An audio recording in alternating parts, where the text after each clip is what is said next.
வந்துருச்சு பொறுப்பு. அதனால பஸ் ஸ்டாண்ட் வரைக்கும் நடந்து போன நினைச்சா நமக்கு வருது வெறுப்பு. ஏன்டா மாப்ள பஸ் ஸ்டாண்ட் வர நடக்கிற?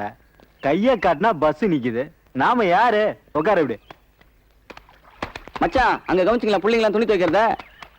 ஓகே, பஸ்ஸுக்கு பஸ் ஆச்சு, சைட்டுக்கு சைட் ஆச்சு. பாத்து மச்சி, உன் தங்கச்சி அங்கதான் துணி துவைக்குது. அதனாலதான்டா நான் வந்தேன். என்ன மச்சான், பஸ் வரும்னு பார்த்தா போலீஸ் ஜீப் வருது. பரவாயில்ல மச்சான், நம்ம ஜீவா இதுலயே ஏத்தி அமைச்சிருவோம். சிஸ்டர், இங்க ஜீவாங்கிறது யாரு? ஜீவாங்கிறது யாருன்னு கேட்கறேன்ல. நான் தான். வா ஸ்டேஷனுக்கு. போலீஸ் ஸ்டேஷனுக்கா? எதுக்காக? வயசு பொண்ண கையை பிடிச்சி எடுத்தா போலீஸ் ஸ்டேஷன் கூப்பிடாம விருந்துக்கா கூப்பிடுவாங்க.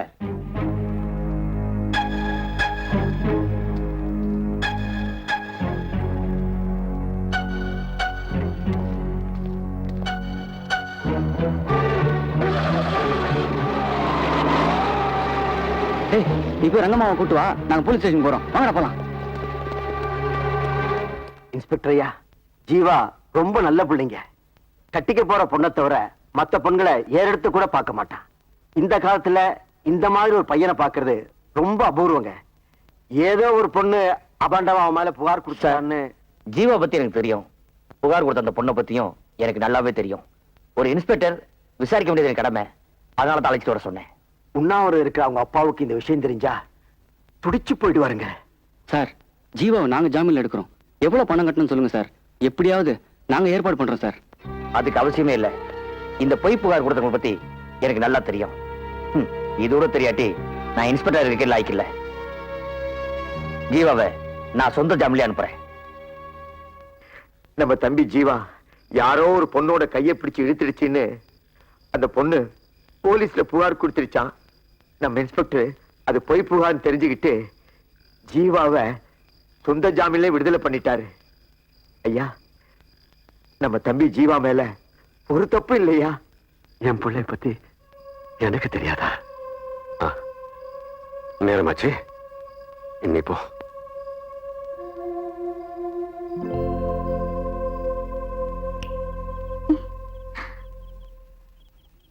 அண்ணா வாங்கண்ணா, சாப்பிடலாம். நான் தியாகு வீட்லயே சாப்பிட்டுட்டேமா. தியாகு வீட்டுல தான் எல்லாரும் ஊருக்கு போயிருக்காங்களே. சாப்பிட்டேன்னா அதோட விட. நீ சாப்பிட்டு படுத்துக்கமா.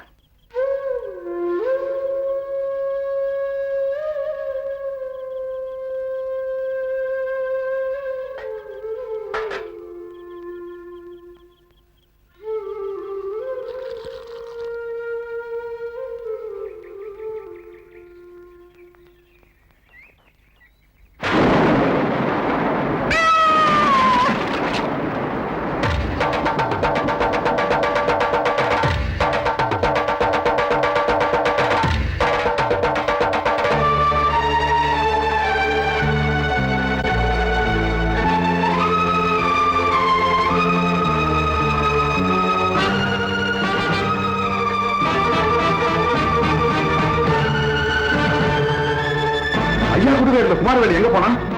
அவனை பிடிச்ச எல்லா விஷயம் வெளியே வந்துடும்.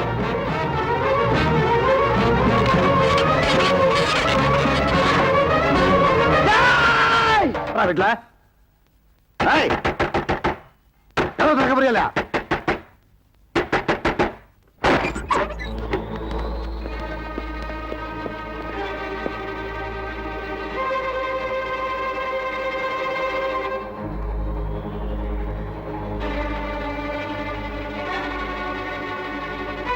எங்கடா குமாரவேலு? சொல்லுடா. தெரியாது. எங்கடா உன் தம்பி? தெரியாது. மாமா, அப்பாவை அடிக்காதீங்க மாமா. குமாரவேலு சித்தப்பா ஆத்தங்கர கூட சரியாக்கு.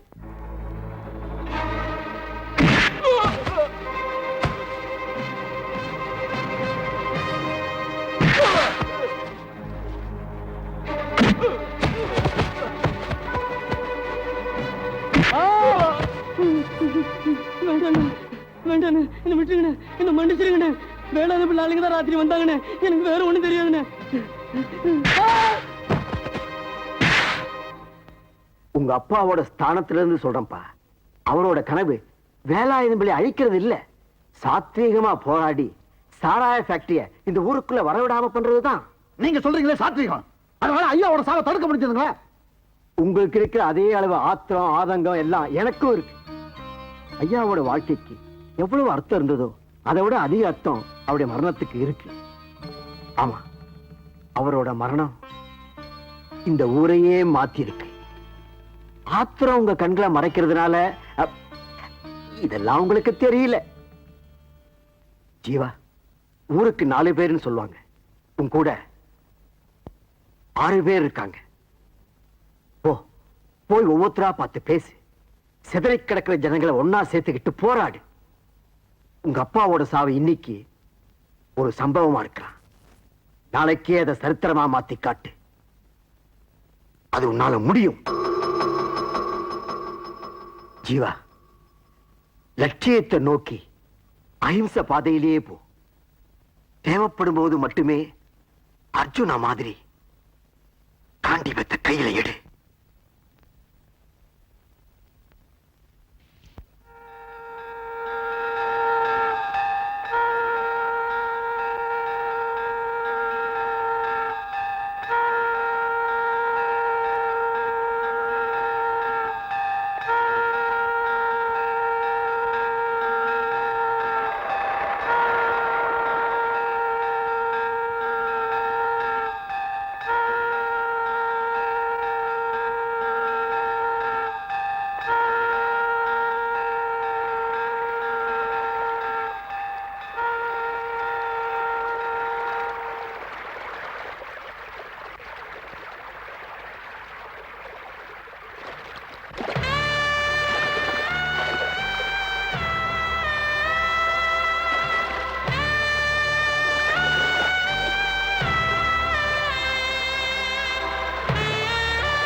ஜீவா, அப்பாவுடைய காரியத்துக்கு மீசை இருக்கிறது நம்ம சம்பிரதாயம். இதெல்லாம் வழக்கம் தம்பி. எங்க அப்பாவோட லட்சியம் எப்ப நிறைவேறுதோ அப்பதான் அவரோட ஆத்மா சாந்தி அடையும். அப்ப நான் என் மீசை எடுத்துக்கிறேன்.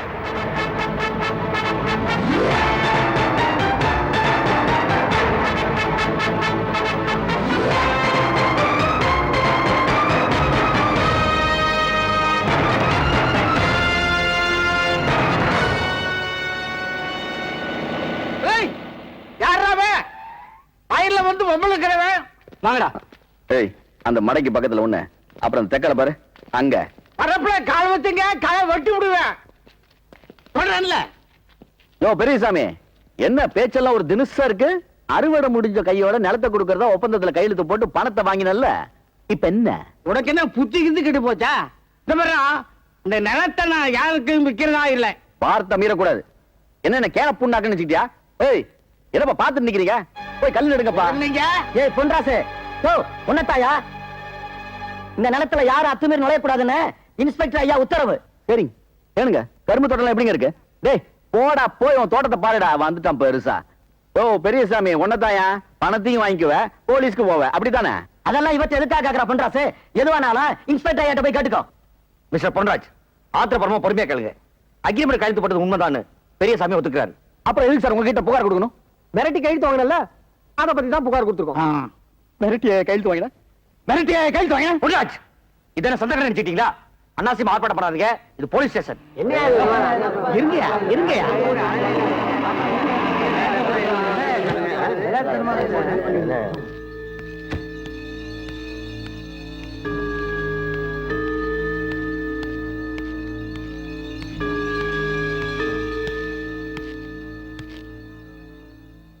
ஐயா நீ போ பொன்ராஜு, ஐயா கிட்ட நான் பேசிக்கிறேன். சரிங்க. வரேங்க. ஏன்பா, நான் தெரியாம தான் கேக்குறேன். பொய் புகார் வாங்குறதுக்குனே ஒரு போலீஸ் ஸ்டேஷன், அதுக்கு ஒரு இன்ஸ்பெக்டரா? புகார் உண்மையா பொய்யான முடிவு இருக்குதா நாங்க இருக்கோம். அதுவும் சரிதான். 80 பேர் எனக்கு நிலம் வைக்கிறேன்னு சொல்லி பணம் வாங்கிட்டு போனான். அதுல ஒருத்த மட்டும் புகார் கொடுத்துருக்கான். எங்கேயோ லாஜிக் கிடைக்குத. எங்கேயும் லாஜிக் கிடைக்கல. மீதி 79 புகாரும்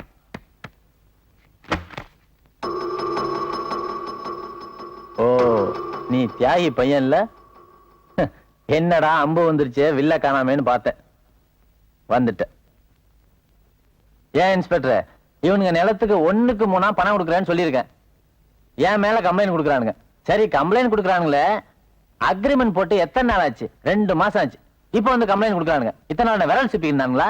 பூனைக்கு யார் மணி கட்டுறதுன்னு பயந்துட்டு இருந்தாங்க. முதல்ல பெரியசாமி மாமா கட்டினாரு, அவருக்கு பின்னாடி அத்தனை பேரும் வந்திருக்காங்க. யோ பெரியசாமி, அன்னைக்கு என்னமோ சாஷ்டாங்கமா காலில் விழுந்து தெய்வம்லாம் சொல்லிட்டு பணத்தை வாங்கிட்டு போனேன், மறந்து போய் புகார் கொடுத்துட்டியா? அதை பிடிக்க பழப்பேன். உங்க ஆளுங்க கையில கத்திய வச்சுக்கிட்டு மிரட்டினாங்க.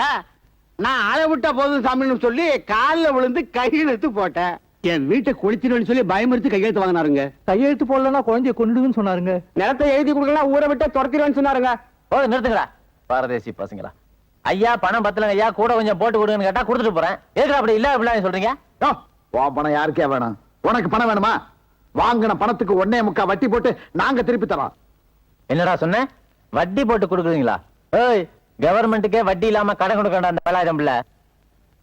டேய், இந்த வேலாயுதம் பிள்ளைய உசுப்பு விட்டீங்கல்ல?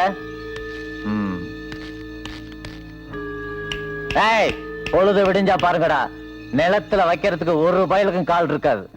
Velayutham, behave yourself. நீ என்ன பெரிய ஐஜியா? நீ என்ன அதட்டுறது? நீ கான்ஸ்டபிள்ல இருந்து இன்ஸ்பெக்டர் ஆன வரைக்கும் எத்தனை ஸ்டேஷன் மாறி வந்தேன்னு எனக்கு தெரியும்.